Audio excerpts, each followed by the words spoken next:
তাআলা সাইয়েদনা ইব্রাহিম আলাইহিস সালামকে বললেন যে ইব্রাহিম, এবার আরো বড় একটি কাজে তোমাকে অ্যাসাইন করব, বড় একটি মিশনে পাঠাবো। সেটা হচ্ছে আমার ঘরকে তোমার আবার পুনর্নির্মাণ করতে হবে, অর্থাৎ রিকনস্ট্রাক্টিং দ্য কাবা। কারণ আমরা জানি কাবা প্রথম নির্মাণ করেছিল ফেরেশতারা, তারপর করেছিল আদম আলাইহিস সালাম, তারপর করেছিল নূহ আলাইহিস সালাম। কিন্তু নূহ আলাইহিস সালামের মহাপ্লাবনে কাবা ধ্বংস হয়ে গিয়েছিল। সেটাকে আবার পুনর্নির্মাণের জন্য আল্লাহ তাআলা সাইয়েদনা ইব্রাহিম আলাইহিস সালামকে বললেন আবার মাইগ্রেট করো ফ্রম প্যালেস্টাইন টু মক্কা। আমরা যদি সাইয়েদনা ইব্রাহিম আলাইহিস সালামের জীবনী দেখি, কতবার যে তিনি মক্কা থেকে ফিলিস্তিনে এসেছেন, আবার ফিলিস্তিন থেকে 1200 কিলোমিটার পথ পাড়ি দিয়ে তিনি মক্কায় গিয়েছেন, তার কোনো ইয়ত্তা নেই। তিনি কাবা নির্মাণের জন্য গেলেন এবং সন্তান ইসমাইলকে নিয়ে কাবা নির্মাণ করলেন। আল্লাহ তাআলা বললেন ওয়াইদ বাওয়ানা লিইব্রাহিমা মাকানাল বাইত, আমি ইব্রাহিমকে I pointed out for Ibrahim the site of the house, Kaaba ঘরের সাইটটা আমি দেখিয়ে দিলাম, এটা কতটুকু উঁচু হবে, কতটুকু দৈর্ঘ্য হবে, কতটুকু প্রস্থ হবে, তার সবটুকু আমি ইব্রাহিমকে বুঝিয়ে দিলাম। সাইয়েদনা ইব্রাহিম আলাইহিস সালাম সাইয়েদনা ইসমাইল আলাইহিস সালামকে নিয়ে কাবা নির্মাণ শুরু করলেন। ছোট্ট ছেলে ইসমাইল পাথর কেটে এনে বাবার কাছে দেয়। বাবা ইব্রাহিম আলাইহিস সালাম রাজমিস্ত্রির ভূমিকায় অবতীর্ণ হলেন। তিনি নিজ হাতে আল্লাহ তাআলার ঘর কাবা তিনি নির্মাণ করতে শুরু করলেন। বাপ ছেলে দুজনই পড়তে আরম্ভ করলেন রব্বানা তাকাব্বাল মিন্না ইন্নাকা আনতাস সামিউল আলিম। হে আল্লাহ, আপনি আমাদের পক্ষ থেকে এই ইফোর্ট, এই ডেডিকেশনকে, এই কাজকে আপনি কবুল করে নেবেন। এবং আল্লাহ তাআলা বললেন যে ওয়াইদ জাআলনাল বাইতা মাসাবাতান লিন-নাসি ওয়া আমনা, আমি এই কাবা ঘরকে, ইব্রাহিম ইসমাইলের পদধূলি ধন্য এই কাবা ঘরকে গোটা বিশ্বের মানুষের মিলন কেন্দ্র বানালাম। যেটা আমরা হজ উমরার সময় দেখি, more than 2 million Muslims they gather together in কাবা।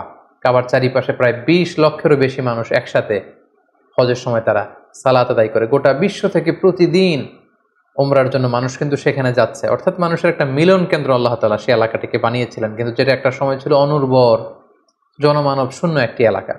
এবং আল্লাহ তাআলা আমাদেরকে আদেশ করলেন ওয়াত্তাখিযু মিন মাকামি ইব্রাহিমা মুসাল্লা, তোমরা ইব্রাহিমের দাঁড়ানোর জায়গাকে সালাতের জায়গা বানাও। অর্থাৎ যেই পাথরের উপর দাঁড়িয়ে সাইয়েদনা ইব্রাহিম আলাইহিস সালাম কাবাকে রিকনস্ট্রাক্ট করেছেন, আজ পর্যন্ত এই 2500-3000 বছর পরেও সেই পাথরটি আজও সংরক্ষিত আছে। আপনারা হজ উমরা যারা করেছেন তারা দেখেছেন সেই পাথরটির চারদিকে সেটা সংরক্ষিত আছে, সাইয়েদনা ইব্রাহিম আলাইহিস সালামের ফুটপ্রিন্ট সেখানে আছে, পায়ের ছাপ আছে। এবং সেটাকে সামনে রেখে টু দ্য ডাইরেকশন অফ কাবা সালাত পড়াকে আল্লাহ তাআলা আমাদের জন্য অবধারিত করেছেন, তিনি আমাদেরকে আদেশ করেছেন। এবং সাইয়েদনা ইব্রাহিম এবং ইসমাইলকে বলেছেন তোমরা কাবা ঘরকে পরিচ্ছন্ন করো, ঝাড়ু দাও। সাইয়েদনা ইব্রাহিম আলাইহিস সালাম সফলতার সাথে কাবা পুনর্নির্মাণের এই মিশনটাও সম্পন্ন করলেন। সম্পন্ন করে তিনি কায়মনোবাক্যে আল্লাহ তাআলার কাছে একটা দোয়া করেছিলেন, ঐতিহাসিক দোয়া। তিনি বলেছিলেন রব্বানা ওয়াবআথ ফীহিম রাসূলান, হে আল্লাহ, এই মক্কায় আপনি একজন রসুল পাঠাবেন, ইয়াতলু আলাইহিম আয়াতিক, যে আপনার আয়াত তেলাওয়াত করবে, ওয়া ইউআল্লিমুহুমুল কিতাবা ওয়াল হিকমা, এবং এই এলাকাবাসীদেরকে তিনি আপনার কিতাব শিক্ষা দিবে, সুন্নাহ শিক্ষা দিবে, ওয়া ইউযাক্কিহিম, তাদেরকে পরিচ্ছন্ন করবে, ইন্নাকা আনতাল আজিজুল হাকিম, আপনি মহাপরাক্রমশালী, আপনি প্রজ্ঞাময়। এই বরকতপূর্ণ দোয়ার বদৌলতে বেসিক্যালি আল্লাহ তাআলা আখিরি জামানার পয়গম্বর বিশ্বনবী মুহাম্মদুর রাসূলুল্লাহ সাল্লাল্লাহু আলাইহি সাল্লামকে প্রায় 2500 বছর পরে মক্কায় শেষ নবীর আগমন ঘটে। এবং আল্লাহ রাসূল সাল্লাল্লাহু আলাইহি ওয়াসাল্লাম তিনি বলতেন আনা দাওয়াতু আবি ইব্রাহিম, আমি হচ্ছে আমার বাবা ইব্রাহিমের দোয়ার ফসল। ওনার দোয়ার বদৌলতেই আল্লাহ তাআলা আমাকে এই পৃথিবীতে শেষ নবী করে পাঠিয়েছেন। একেবারে শেষ পর্যায়ে আল্লাহ তাআলা ইব্রাহিমকে বললেন যে ইব্রাহিম, তুমি মক্কা ছেড়ে যাওয়ার আগে মক্কাতে একটি ঘোষণা দাও, ঐতিহাসিক ঘোষণা, বিগ অ্যানাউন্সমেন্ট। সেটা কিসের ঘোষণা? সেটা হচ্ছে হজের ঘোষণা। কিভাবে হজ শুরু হলো, তুমি হজের ঘোষণা দাও। সাইয়েদনা ইব্রাহিম আলাইহিস সালাম বললেন আল্লাহ, এখানে কোনো মানুষ নেই, কোনো জনপদ নেই, কেউ নেই, আমি কার কাছে হজের ঘোষণা দেব? আল্লাহ তাআলা বললেন তুমি শুধু ঘোষণাটা দাও, গোটা বিশ্বের মানুষের কানে এই ঘোষণা পৌঁছে দেওয়ার দায়িত্ব আমি আল্লাহ নিজে নিয়ে নিলাম। সুবহানাল্লাহি ওয়া বিহামদিহি। আল্লাহ তাআলা বলছেন ওয়াআযযিন ফিন-নাসি বিল হজ্জ ইয়াতুকা রিজালা ওয়া আলা কুল্লি দামিরি ইয়াতিনা মিন কুল্লি ফাজ্জিন আমিক।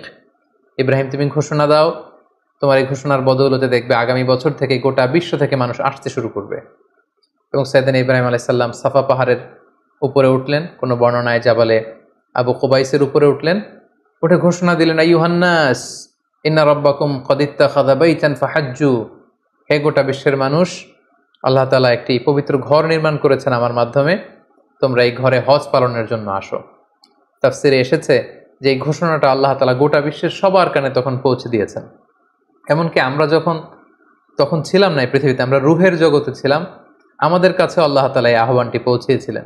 এবং রুহের জগতে আমাদের মধ্যে থেকে যারা লাব্বাইক লাব্বাইক বলে এটার আনসার আমরা করার সুযোগ পেয়েছি, তাদেরকে আল্লাহ তাআলা এই পৃথিবীতে কাবা জিয়ারতের এবং হজ পালনের সুযোগ দান করে থাকেন।